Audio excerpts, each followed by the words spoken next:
મહિના રહેવાનું હોય કે તમને ગમે છે અહીંયા રહેવા? હા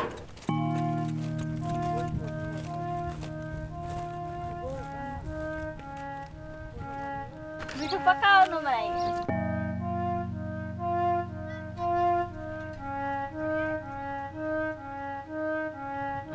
આપણો મકાન મોટું છે. બંગલો છે, મકાન પોતાનું છે. મકાન આ ઘર છે રાત તરફથી દીધેલું.